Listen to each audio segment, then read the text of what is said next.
thème que vous avez choisi est d'actualité, surtout au Mali. Nous venons de vivre un temps assez difficile au Mali, l'année dernière et avant, pour une question de religion.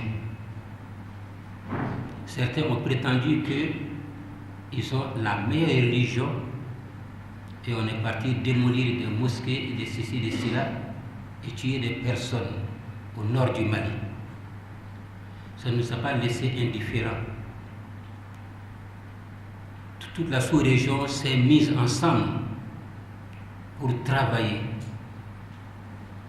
et combattre ces personnes qui sans doute ne connaissent pas bien Dieu. Alors merci d'avoir choisi ce thème pour réfléchir vous-même d'abord en tant que formateur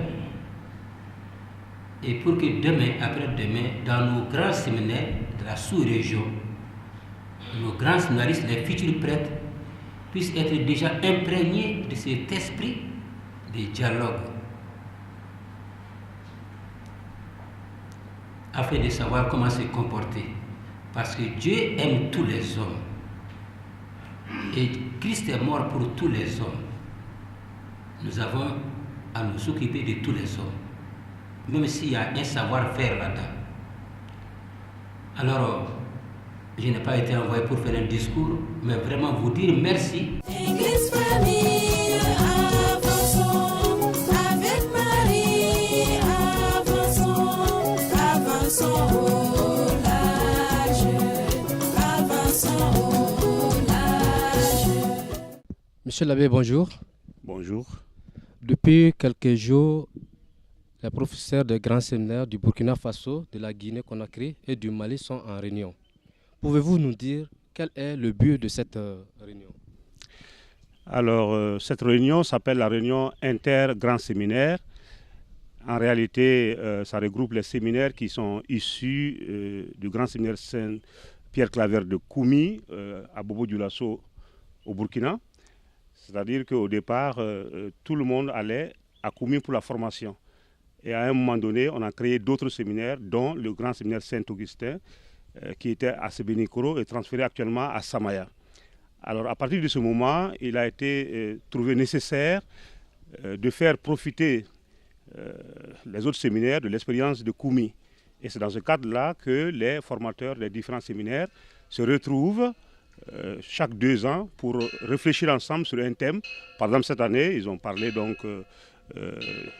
du dialogue interreligieux, donc pour échanger aussi sur les problèmes des séminaires dans le but d'améliorer la formation.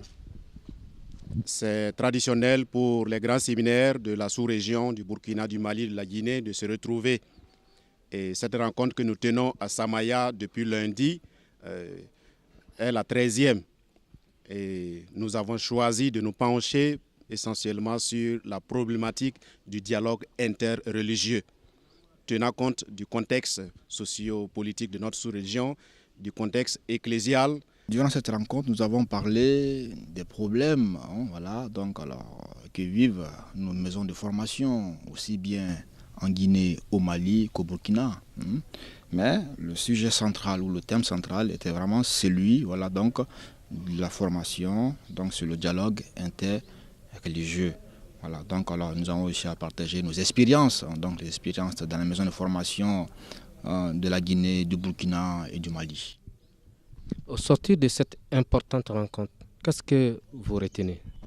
D'abord, je m'en réjouis parce que c'était pour nous un moment de formation, donc un moment de formation pour les formateurs, donc formateurs de nos futurs pasteurs, en Guinée, au Mali et au Burkina Faso. Donc alors, je repars d'ici vraiment assez satisfait et j'ai aussi appris beaucoup de choses, notamment sur le thème du dialogue interreligieux. Alors je pars assez outillé, donc non seulement pour restituer ce que j'ai moi-même acquis ici ou appris, et j'espère que ça pourra aussi aider notre maison de formation, le grand séminaire Benoît Seyd de Kenumaya, et pourquoi pas étendre cela à l'ensemble de la Guinée, pourquoi pas.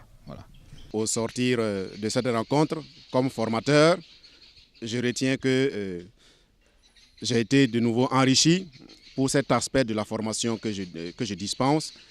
Et nous en sommes plus confortés que nous repartons avec le ferme désir de faire du dialogue interreligieux un domaine de formation spécifique, un cours systématique de formation, pour renforcer autant que possible pour nos séminaristes ce souci et ce besoin, ce désir du dialogue interreligieux qui fait partie de l'annonce de l'évangile.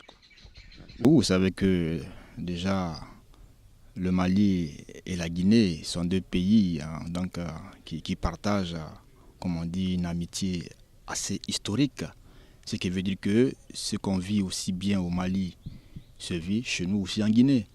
Et le dialogue interreligieux en Guinée s'impose, tout comme cela s'impose ici au Mali, vu que nos deux pays sont des pays laïques et qui sont fortement des pays où il existe une forte communauté de musulmans. Voilà. Et ces musulmans ne sont pas des étrangers à nous, puisque nos familles comportent aussi bien des musulmans et des chrétiens. D'où la raison pour laquelle je dis que ce dialogue interreligieux s'impose chez nous en Guinée. Voilà. Monsieur l'abbé, le Mali vient de sortir d'une grande crise. Qu'est-ce que vous pouvez dire à nos étudiants maliens en général et à nos étudiants séminaristes en particulier? Quel conseil donnez-vous? D'abord, je trouve que c'était très malheureux, cette crise que le Mali a connue dans sa partie nord. Et nous qui partageons donc des frontières communes avec le Mali, nous étions aussi concernés par cette crise. Parce que, comme dit l'adage africain, quand la case du voisin brûle, il ne faut pas aussitôt se réjouir, parce que ce feu peut se retrouver aussi chez toi. Donc alors, nous avons intensement prié pour que la paix revienne au Mali. Et nous continuons d'ailleurs de prier. Mais politiquement, la Guinée a aussi envoyé un contingent militaire, justement, donc pour débarrasser le nord du Mali de ces djihadistes-là, qui, au fait, ne sont des hommes sans foi ni loi. Voilà. Comme pour dire que nous voulons la paix pour le Mali, pour les Maliens et pour tous ceux et celles qui séjournent au Mali. L'acte que nous avons posé, c'est un acte de fraternité, de solidarité africaine. Non, on ne peut pas se réjouir quand ça ne va pas chez le voisin. Je l'ai dit tantôt, la Guinée et le Mali, c'est un peu deux poumons dans un même corps. Quand l'un des poumons est malade, l'autre poumon ne peut pas se réjouir. Donc alors, le Mali étant atteint par cette crise, on ne pouvait pas se réjouir en Guinée. Donc voilà pourquoi c'est toujours une joie pour nous, quand quelque chose ne va pas au Mali, que nous venons à la rescousse de ce pays qui est un pays frère. Tout ce que je peux dire aux Maliens, notamment aux jeunes qui sont l'avenir de ce pays, c'est de faire en sorte que la paix puisse revenir au Mali, et cela au niveau de l'ensemble du territoire malien. Voilà. C'est à eux qui revient la responsabilité d'être des acteurs de paix. Et pour cela, l'échange, le dialogue s'impose à tous les points de vue. Parce qu'il ne peut pas avoir de paix sans un véritable dialogue. Donc j'appelle les Maliens au dialogue, quelle que soit la différence des confessions religieuses, qu'ils soient chrétiens, musulmans ou encore de la religion traditionnelle. Tout ce qu'il faut souhaiter pour le Mali, c'est la paix, et la paix pour tous les Maliens, sans distinction aucune. Voilà.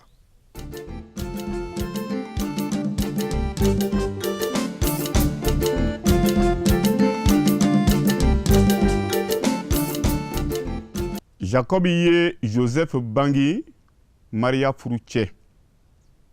Maria min kɛra Yezu woloba ye. Yezu min bɛ wele ko Krista.